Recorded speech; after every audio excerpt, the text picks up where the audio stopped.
സഞ്ജുവിൻ്റെ consistency എല്ലാ കാലത്തും cricket സർക്കിളുകളിൽ വലിയ ചർച്ചയാണ്. ഇപ്പോൾ ഇദ്ദേഹം ഇർഫാൻ പത്താൻ പറയുന്നത് ഫുൾ ഫ്ലോയിൽ കളിച്ചുകൊണ്ടിരിക്കുന്ന സമയത്ത് ഇന്ത്യൻ ടീമിന് ഭയങ്കര ഇമ്പാക്ട് നൽകാൻ ശേഷിയുള്ള പ്ലെയറാണ് സഞ്ജു എന്ന യാഥാർത്ഥ്യം വെച്ചുകൊണ്ട് തന്നെ ഞാൻ പറയട്ടെ, ടോപ്പ് ഓർഡറിൽ അദ്ദേഹം ഇൻകൺസിസ്റ്റൻ്റ് ആണ്.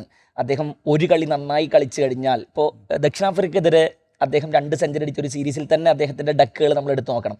അങ്ങനെ പല സീരീസുകളിൽ അദ്ദേഹം തുടർച്ചയായി 2 ഡക്കുകൾ, പിന്നെ 2 സെഞ്ചുറികൾ, അങ്ങനെ പിന്നെ എല്ലാം ഭയങ്കര അഭിഷേകിനെ പോലെ ഒരു കൺസിസ്റ്റൻസി അദ്ദേഹത്തിൽ നിങ്ങൾ പ്രതീക്ഷിക്കരുത് എന്ന് ഇർഫാൻ പത്താൻ പറയുന്നുണ്ട്. ആ വിമർശനത്തിൻ്റെ പേരിൽ ഇർഫാൻ പത്താൻ ഭയങ്കരമായിട്ട് ട്രോളുകൾക്കൊക്കെ ഇരയായിരുന്നു. പക്ഷേ ആദ്യ 2 മത്സരങ്ങൾ കഴിയുന്ന സമയത്ത് ഇർഫാൻ പത്താൻ്റെ വാദം ശരിവെക്കുന്ന രീതിയിലൊക്കെയാണ് ഇത് എന്നാണ്. എന്ന് പറഞ്ഞാൽ ഇന്നത്തെ മത്സരത്തിൽ നോക്കിക്കഴിഞ്ഞാൽ രച്ചിൻ രവീന്ദ്ര 38 സർക്കിളിൽ നിന്ന് ഇറങ്ങി വന്നിട്ടാണ് ക്യാച്ച് എടുക്കുന്നത്. ആ ക്യാച്ച് അതായത് അദ്ദേഹത്തിൻ്റെ കാൽക്കുലേഷൻ മൊത്തം തെറ്റുകയാണ് എന്നുള്ളതാണ്. അത് തന്നെയാണ് അഭിഷേക് ശർമ്മയ്ക്ക് സംഭവിച്ചത്. പക്ഷേ അഭിഷേക് ശർമ്മയ്ക്ക് എല്ലാ തവണയും ഇത് സംഭവിക്കാറില്ല എന്നൊരു ആ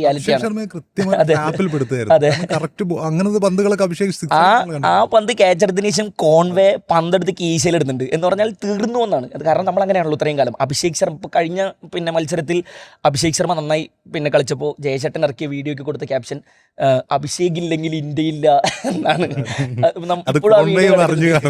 അപ്പോൾ 6 റൺസിന് 2 വിക്കറ്റ് പോയതിനു ശേഷം അഭിഷേക് ഇല്ലെങ്കിൽ ഇന്ത്യയുണ്ട്, അഭിഷേക് ഇല്ലെങ്കിൽ ഇന്ത്യയുണ്ട് എന്ന് നമുക്ക് പറയാൻ പാകത്തിലേക്ക് ഇനി ഇറങ്ങാൻ കിടക്കുന്ന ബാറ്റർമാരൊക്കെ നമുക്ക് തകർത്തടിക്കുന്ന ബാറ്റർമാരാണ്. ഹർഷിത് റാണയെ ഒരു ഓൾറൗണ്ടർ ആക്കി ഇവിടെ ഗൗതം ഗംഭീർ പരുവപ്പെടുത്തി എടുത്ത ഒരു ടീമാണ് നമ്മളുടേത്. അത് പറയുന്ന സമയത്തും ബൗളർമാർക്കിടയിൽ ഇപ്പോൾ നമ്മുടെ ഇന്നത്തെ ബൗളിംഗ് പ്രകടനത്തെക്കുറിച്ച് വിലയിരുത്തിയേ മതിയാവും എന്നാണ്. അതായത് ഇന്ന് ജസ്പ്രീത് ബുംറയ്ക്ക് വിശ്രമം കൊടുത്തൊരു ദിവസമാണിത്. പിന്നെ അക്സർ പട്ടേലിന് പരിക്കേറ്റൊരു ദിവസമാണ്. അപ്പോൾ സ്വാഭാവികമായിട്ട് കുൽദീപ് യാദവ് വരുന്നു, പിന്നെ അർഷദീപ് സിംഗ് വരുന്നു. അർഷദീപ് സിംഗ് ഇന്ന് കൊടുത്ത റൺസ് അദ്ദേഹം 50 അടിക്കുന്നു, 50 റൺസാണ് അദ്ദേഹം വിട്ടുകൊടുത്തത്. ഹർഷിത് റാണയിലേക്ക് വരുന്ന സമയത്ത് ഓവർ മെയ്ഡിനും ആ ഓവറിൽ വിക്കറ്റ് കൊടുത്ത ഹർഷിത് റാണ 3 ഓവർ എറിഞ്ഞ് പൂർത്തിയാക്കുമ്പോൾ 35 റൺസാണ് വിട്ടുകൊടുത്തിട്ടുള്ളത്. ഇന്ത്യൻ ബോളർമാരിൽ അതെ കുൽദീപ് യാദവ് ഇന്ന് 35 റൺസ് വിട്ടുകൊടുക്കുന്നുണ്ട്. അതായത് നന്നായി തകർത്തടിച്ച് വന്നുകൊണ്ടിരിക്കുകയായിരുന്നു ഇവർ. രച്ചിൻ രവീന്ദ്ര നന്നായി കളിച്ചിരുന്നു, ഫിലിപ്സ് നന്നായി കളിച്ചു വന്നിരുന്നു. പക്ഷേ അവരൊരു 11ാം ഓവറിന് ശേഷം ഒരു 17ാം ഓവർ വരെ അവർ ഒരു മെല്ലപ്പോക്കാണ് നമ്മൾ കണ്ടത്. റൺസ് അങ്ങനെ വല്ലാതെ കുത്തനിടിയെന്നാണ് കണ്ടത്. പക്ഷെ പിന്നെ അവസാന ഘട്ടത്തിൽ ഈ അടി കൊണ്ട ഫോക്സിനെ കൂട്ടുപിടിച്ചിട്ടാണ് സാന്നർ അവസാനം ഇട്ട് അടിക്കുന്നത്. ആ ഇന്നിങ്സാണ് 200ലേക്ക് കടക്കുന്നത്.